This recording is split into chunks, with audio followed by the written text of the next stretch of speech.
হয় এতিয়া নিৰ্বাচন কোড অফ কণ্ডাক্ট জাৰি ৰাখিছে বাহাল ৰাখিছে আৰু যিকোনো মুহূৰ্ততে নিৰ্বাচন হ'ব পাৰে যদিহে কৰোনাৰ পৰিৱেশটো নৰ্মেল হয় এতিয়া যিহেতু প্ৰত্যেকটা ৰাজনৈতিক দলে অলৰেডি নমিনেশ্যন মানে দি থোৱাই আছে ইলেকশ্যন যিকোনো মুহূৰ্তত হ'ব পাৰে গতিকে জিকা হাৰাৰ কথা আছে যিহেতু কৰোনা থাকিলেও তাৰ মাজেদি গতিকে মানুহৰ লগত সম্পৰ্ক ৰক্ষা চবে কৰি আছে আৰু BPF দলো সেইকাৰণে মানে কৰি আছে এতিয়ালৈ ৰাজনীতিটো কাম হিতুই হয় নিৰ্বাচনতকৈ ডাঙৰ কোনো বিষয়ে থাকিব নোৱাৰে কাৰণ সেই নিৰ্বাচনত জয়যুক্ত হ'ব লাগিব চৰকাৰ গঠন কৰিব পাৰিব লাগিব তাৰ পিছতহে ৰাইজক যিখিনি মানে আশা আকাংক্ষা সেইবিলাক পূৰণ কৰি দিয়াৰ কথা কৈছে সেইটো ৰাজনীতি দলে কৰিব পাৰে প্ৰফেশ্যনটোই হিতু গতিকে ইলেকশ্যনতকৈ ডাঙৰ একো নাই যেনেকৈ এতিয়া ধান ৰোৱাৰ দিন খেতিয়কে ধুমুহাই আহক আপোনাৰ বজ্ৰই পৰক তথাপিও পথাৰত যাবই লাগিব বানপানী হ'লেও হাল বাবই লাগিব পলিটিচিয়ানো কেম্পেইনত যাবই লাগিব আৰু এটা প্ৰশ্ন আছে যে যেহেতু ইলেকশ্যন এতিয়াও কৰোনা কালৰ কাৰণে ঘোষণা কৰা হোৱা নাই মানে অনিশ্চয়তাত এতিয়াও আছে কিন্তু দেখা গৈছে যে এই তাৰ মাজতে BTC অঞ্চলৰ বিভিন্ন অঞ্চলৰ পৰা মৰণাস্ত্ৰ কৰবাৰ পৰা উদ্ধাৰ হৈ আছে ইয়াক লৈ দেখা গৈছে যে সংকট এজনে এই বিশেষকৈ BPF দলক বা অন্যান্য দলক মানে অস্ত্ৰৰ যিটো ঝনঝননি আকৌ হ'ব পাৰিব সম্ভাৱনা কৰি বক্তব্য দি আছে নহয় এইটো চবেই জানে যে BTC অঞ্চলত আজিও উগ্ৰপন্থী আছে চবেই মূল খুঁটিলৈ ঘূৰি অহা নাই যিসকল মূল খুঁটিলৈ ঘূৰি আহিছে তেওঁলোকে আৰ্ম চাৰেণ্ডাৰ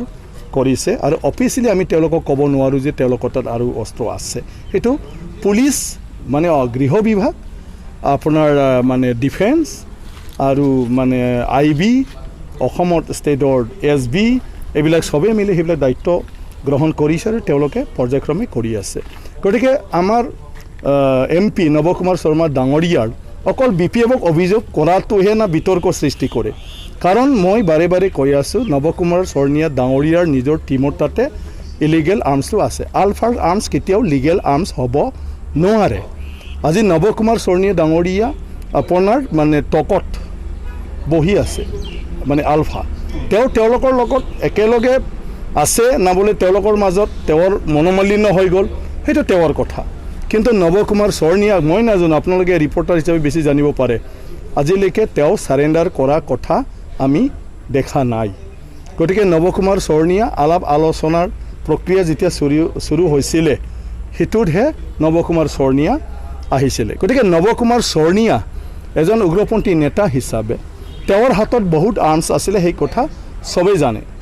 বিভিন্ন এক্টিভিটিও তেওঁ কৰিছিলে সেইটো পুলিচ ৰেকৰ্ডত আছে এতিয়া আজিলৈকে নৱ কুমাৰ শৰ্মা স্বয়ং নিজৰ অস্ত্ৰটো গোটাই দিয়া নাই তেওঁৰ লগৰবিলাক গোটাই দিয়া নাই তো এইবিলাকেতো ইলিগেল আৰ্মছ গতিকে ইলিগেল আৰ্মছ আছে মই এই কথাটো কৈ আছোঁ আগৰ পৰাই আৰু ইলিগেল আৰ্মছটো যেতিয়ালৈকে নাইকিয়া নহয় তেতিয়ালৈকে এইবিলাক ইনচিডেণ্ট হৈ থাকিব তেওঁ আজি BPFক কিয় কৈছে BPFটো হাগ্ৰামা মহিলাই ডাঙৰীয়া চাৰেণ্ডাৰ কৰি আৰ্মছ দি মূল খুঁটিলৈ আহি ৰাজনীতি কৰিছে আৰু সমাজ জীৱনত তেওঁ বহুখিনি অৰিহণা আজি দিছে গতিকে সেই মানুহজনক তেওঁ যেনেকুৱা ধৰণৰ মানে অভিযোগ আনি থাকে সেয়া কিন্তু ৰাইজে দেখিছে গতিকে BTCৰ শান্তি আমাৰ সকলোৰে দায়িত্বত আছে সেইকাৰণে আমি কাকো প্ৰভাৱ কৰিব নালাগে আমি মানুহে খং কৰা কথা কাৰোবাৰ লগত বিশ্বাস হেৰুৱাই ফালে মানে কাজিয়া কৰা এটা পৰিৱেশ আমি সৃষ্টি কৰিব নালাগে MP বহুত দায়িত্বশীল ব্যক্তি হয় গতিকে দায়িত্বশীল ব্যক্তি হৈ হিচাপে তেখেতেও কথা কিছুমান অভিযোগ কওঁতে সাৱধান হ'লে ভাল মই সেইটোহে ভাবোঁ কাৰণ ইলিগেল আৰ্মছৰ মালিক তেখেত নিজেই হয় গতিকে প্ৰথম তেখেতে এটা মানে কিবাটো দেখক নিদৰ্শন হওক যে BTCত আৰু আৰ্মছৰ ঝনঝননি থাকিব নালাগে আৰু মোৰ আলফাৰ দিনটোত যিখিনি অস্ত্ৰ আছে এয়া মই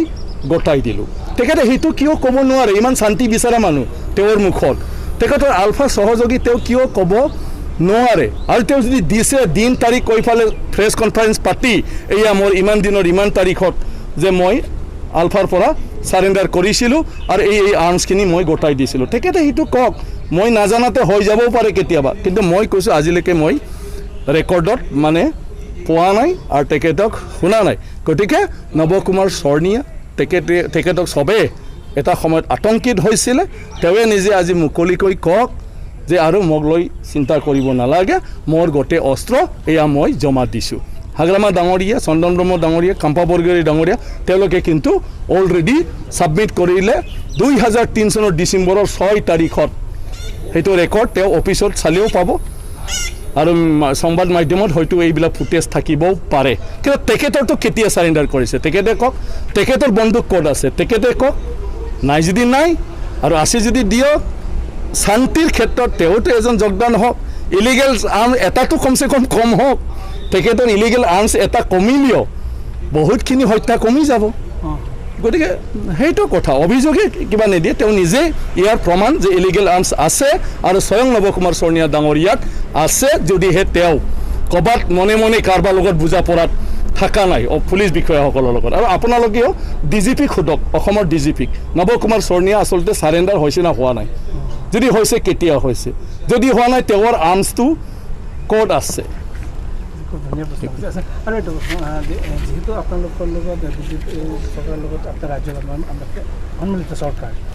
BTC অঞ্চলত পৃথকে নিৰ্বাচন কৰা ইতিমধ্যে প্ৰকাশ হৈ গৈছে, কিন্তু তাৰ মাজতো দেখা গৈছে যে ক'ৰবাত কথা ওলাই যে আপোনালোকৰ লগত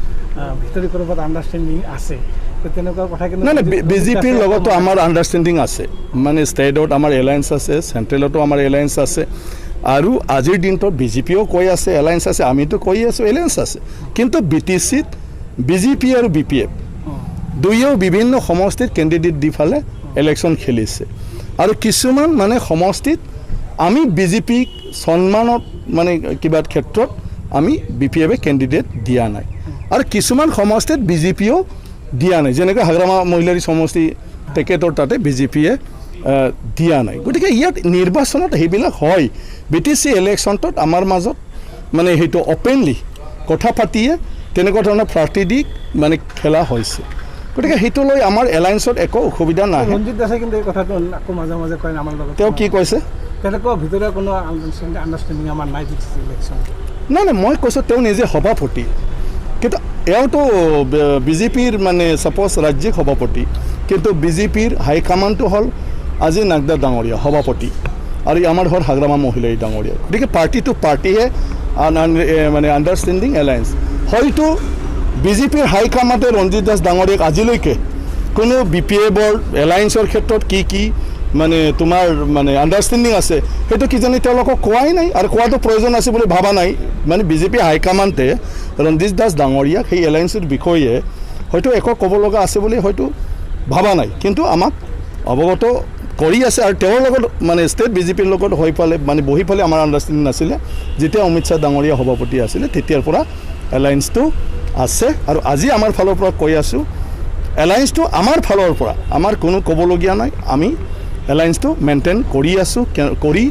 থাকিম। আৰু বিজেপিৰ ফালৰ পৰাও আমাক জনাইছে যে তেওঁলোকৰ মানে কিবাটো কণ্টিনিউ থাকিব লাগে, মানে আমাৰ লগত থাকিব লাগে এলায়েন্সত। গতিকে ৰাজ্য আৰু পাৰ্লিয়ামেণ্ট ইলেকশ্যনবিলাকত আকৌ আমি একেলগে কাম কৰিম।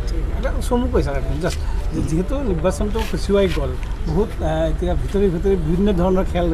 দল বদল খেল, যোগদানৰ খেল চলি আছে, এই মুহূৰ্তত যদি নিৰ্বাচন হয় তেনেহ'লে আপোনালোকে কিমানখন? এই মুহূৰ্তত যদি নিৰ্বাচন হয় 30টাৰ কম আমি নাপাওঁ, মানে চবতে আমি গৈ দেখিছোঁ আমাৰ বহুত ধুনীয়া। আৰু যিহেতু অন্য দলবিলাকে এনে অপপ্ৰচাৰ চলিছিলে, এতিয়া এই লকডাউনৰ ক্ষেত্ৰত মানুহে ঘৰত বহি বহুত কথা নিজে স্মৰণ কৰিব পাৰিছে, মানে আৰু মানে বিচাৰ বিবেচনা কৰিব পাৰিছে,